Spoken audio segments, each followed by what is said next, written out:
Olá pessoal, meu nome é Alice, eu sou estudante de Biologia da UFPEL e eu vou apresentar o trabalho intitulado Quais são as plantas visitadas por beija-flores em áreas urbanizadas de Pelotas, sul do Brasil, sob orientação da professora Ana Maria Rui. A crescente urbanização de hábitats naturais tem causado diversos impactos na interação entre a flora e fauna locais. E uma das situações mais marcantes das grandes cidades é a substituição de plantas nativas pelo cultivo de espécies exóticas, tornando o habitat mais pobre em diversidade de recursos alimentares disponíveis, causando principalmente um declínio nas comunidades de aves nativas nas cidades. Bom, nesse contexto, a composição florística dessas plantas cultivadas é essencial para aves nectarívoras como beija-flores, que têm no néctar a principal fonte alimentar. Como recurso ideal para essas aves, plantas com flores adaptadas à polinização por aves, chamadas ornitófilas, com flores com características como corola tubular e longa, néctar abundante e antese diurna. Porém, em lugares onde há baixa disponibilidade desse recurso, alguns beija-flores utilizam plantas adaptadas à polinização de insetos ou morcegos. A diversidade de plantas cultivadas nas cidades brasileiras é extremamente baixa. Portanto, planejamento em arborização urbana voltados para o cultivo de plantas nativas e para o cultivo de plantas com floração sequencial que forneçam néctar ao longo de todo o ano seriam essenciais para a diversidade de recursos para beija-flores, a fim de manter as populações dessas aves em locais urbanos. Bom, tendo isso em vista, o objetivo desse trabalho foi avaliar quais plantas fornecem recursos florais para beija-flores na área urbana do município de Pelotas, Rio Grande do Sul, Brasil. Bom, o estudo foi conduzido então na área urbana do município de Pelotas e a amostragem foi feita mensalmente de abril de 2019 a março de 2020 em 3 avenidas da área urbana: Avenida Duque de Caxias, Avenida Dom Joaquim e Avenida Domingos de Almeida. Foram delimitados trechos de 1.000 a 1.500 metros para cada uma, a partir do início de cada avenida, para avaliar a fenologia floral, ou seja, a presença, ausência de flores em cada planta no mês. Bom, foram feitas então observações de 30 minutos a 1 hora em cada espécie vegetal, a fim de avaliar a presença e ausência de beija-flores naquela planta.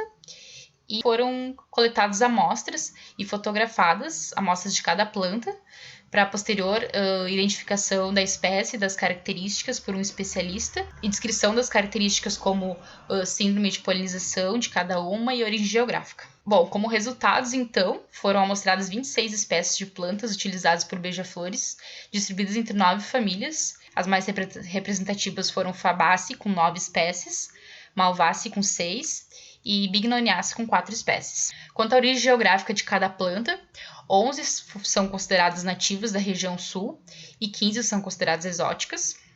Quanto à síndrome de polinização, 10 são consideradas ornitófilas, ou seja, polinização por aves. 10 são consideradas entomófilas, polinização por insetos, e 6 são consideradas mistas, tem síndrome de polinização tanto por aves quanto por insetos. Quanto ao período de floração de cada planta, apenas 3 espécies floriram ao longo de todo o tempo de estudo, né?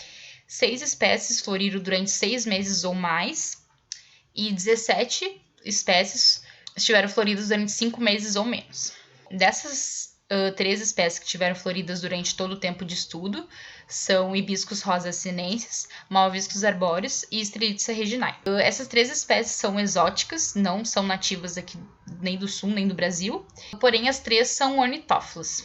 Das 6 espécies que estiveram floridas durante 6 meses ou mais estão Bauhinia variegata, Callistemum lanceolatus, Calliandra brevips, Erythrina cristagalli, Caliante sp e Erythrina speciosa.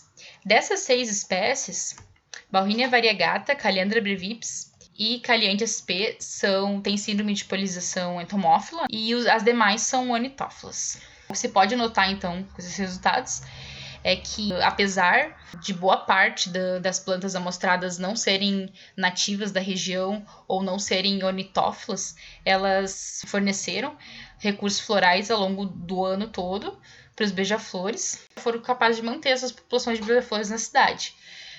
Porém, elas foram cultivadas sem planejamento para melhor abrigar a diversidade dessas aves nesses locais. Trabalhos como esse podem servir como base para a elaboração de estratégias de arborização urbana voltadas para a conservação de plantas nativas, fazer a manutenção da diversidade de recursos florais para aves nectarívoras nas cidades. Aqui estão algumas das nossas referências e muito obrigada!